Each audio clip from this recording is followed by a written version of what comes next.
안녕하세요. 경제 엑스레이의 이경태 기자입니다. 네, 오늘은 국민들이 예산을 직접 다뤄볼 수 있는 그런 기회가 있다라는 얘기를 한번 들어보려고 하는데요. 여러분 혹시 직접 예산을 어떻게 설계를 해볼 수 있을까요? 그 얘기를 한번 들어보도록 하겠습니다. 네, 안녕하세요. 반갑습니다. 네, 안녕하세요. 예, 반갑습니다. 예, 과장님 이제 소개를 일단 한번 해주시죠. 네, 안녕하세요. 저 기획재정부 참여예산과 박경선 과장입니다. 지금 국민참여예산 제도를 운영하는 것을 담당하고 있고요. 방금 이전에 말씀하셨던 것처럼 실제로 국민이 직접 예산 편성에 참여하셔서 실제로 생활에 필요한 예산 사업을 발굴하고 그것을 예산에 반영할 수 있는 그런 제도가 국민참여예산 제도입니다. 아, 그렇군요. 그 올해 예산이 사실은 정부 예산이 이제 470조 정도 되잖아요. 맞습니다. 손으로 뭐 헤아리기는 어려운 숫자인데 그 중에서 올해는 한 1,000억 정도 되는 그런 예산을 국민 참여 예산으로 뭐 이렇게 설정을 했다라는 얘기를 들었거든요. 네. 어떤 내용인지 조금 간단하게 설명 좀 해주시죠. 네, 맞습니다.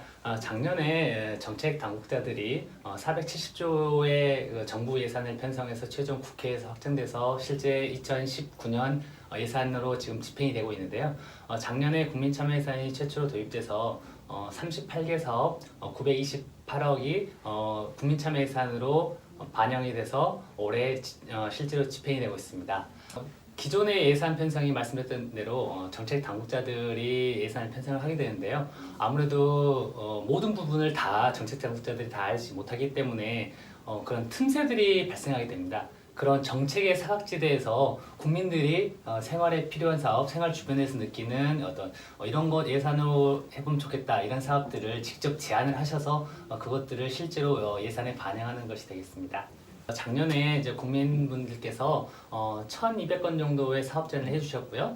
그 중에서 이제 각 부처에서 적합한지 여부를 판단한 다음에 최종 100건 정도의 예산 사업을 발굴한 다음에 국민참여단에서 논의하고 그리고 일반 여론조사 결과와 합해서 최종 우선순위를 매긴 다음에 38건 사업이 928이 반영되는데요. 주요한 사업 같으면은 미세먼지 저감을 위한 도시숲 조성 사업이라거나 친구가 휠체어를 이용하는데 그래도 기차는 어느 정도 좀 불편하긴 하지만 이용은 가능한데 고속버스 같은 경우는 아예 이용조차 불가능하다. 이걸 어떻게 좀 해달라 이런 제안이 있어서 고속버스에 휠체어 탑승 장치 설치 지원하는 사업도 참여예산 방식으로 반영이 돼서 올해 집행되고 있습니다.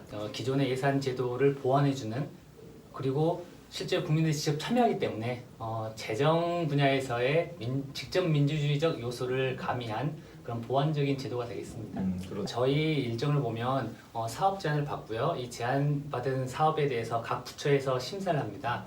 심사하는 과정에서는 각 부처 업무 담당자와 민간 전문가들이 협력을 해서 아이디어를 사업으로 이렇게 구체화시키고요. 그리고 참여단이 4월 말 정도에 구성이 되면 6월, 7월 사이에 그 발굴된 사업을 같이 검토하고 우선순위를 매긴 다음에 8월에 이제 최종적으로 참여예산안을 확정해서 정부 예산에 얹어서 9월 1일날 이제 국회에 제출 이제 하도록 되는데요.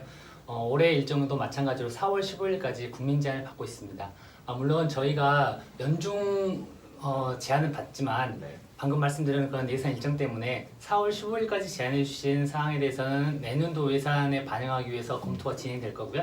4월 16일 이후에 제안된 사업에 대해서는 내년도에 다시 검토해서 내후년 사업으로 반영하게 될 것 같습니다. 2021년. 그렇습니다. 그렇죠?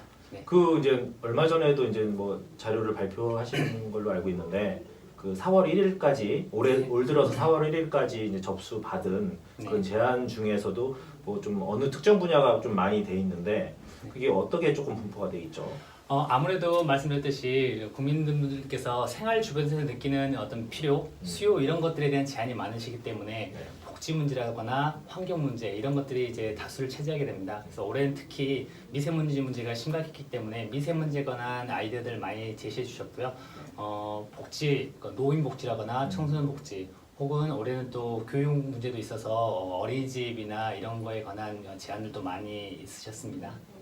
제안해 주신 사업 중에 재밌는 거는 청년들이 해외 일자리를 알아보기 위해서는 가서 면접을 해야 되는 경우에 이제 개인 비용 부담 때문에 쉽게 시도하지 못하는 경우가 있는데 그런 경우에 해외 면접 비용 지원 사업이라거나 아니면 이제 청년들이 사회에 막 진입하려고 할 때 아무래도 학교 교육만으로는 실제 좀 부족한 면이 있기 때문에 그러니까 취업을 위한 교육 프로그램을 물론 지금 그런 프로그램들이 많이 진행되고 있지만 그런 것을 좀 더 확대 보강하자 뭐 이런 것들이라거나 아니면 여러 가지 감시단을 좀 많이 활용해 보자. 그래서 환경 문제라든지 아니면 교육 문제 이런 부분에 있어서 네. 국민들이 직접 감시단으로 참여해서 정책이 제대로 집행되고 있는지 그리고 문제는 없는지 이런 것들 감시단을 운영하게 되면 그것 자체도 하나의 일자리가 되겠고요. 네. 환경 정책이나 복지 정책, 교육 정책이 제대로 집행되는데 도움이 되는 뭐 그런 아이디어들이 많이 있었습니다. 아, 그렇네요.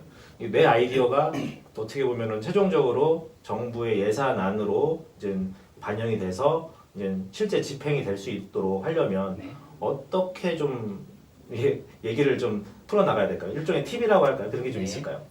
뭐 다른 별다른 팁은 없고요. 네. 가장 중요한 것은 국민들께서 생활하시면서 불편한 점 아니면 국가 예산으로 이런 사업 해봤으면 좋겠다는 그런 그 생활 속의 수요가 가장 중요한 요소라고 보고요. 그래서 그 아이들 자체가 보석같이 괜찮으면 구체적인 예산 사업으로 발전시키는 것은 또 이제 공무원들의 몫이기도 하고 공무원들이 도와줄 수 있는 부분이기 때문에 가장 중요한 것은 생활 속에 필요한 아이디어 발굴이 제일 중요하다고 봅니다. 그래서 4월 15일까지 그 아이디어 수준도 괜찮으니까 뭐 아주 복잡하게 뭐 공무원스럽게 이렇게 복잡하게 적어주지 않으셔도 저희 국민참여예산 홈페이지에 아이디어만 남겨주시면 그 아이디어를 저희가 검토해서 예산에 반영할 수 있도록 최대한 노력하겠습니다.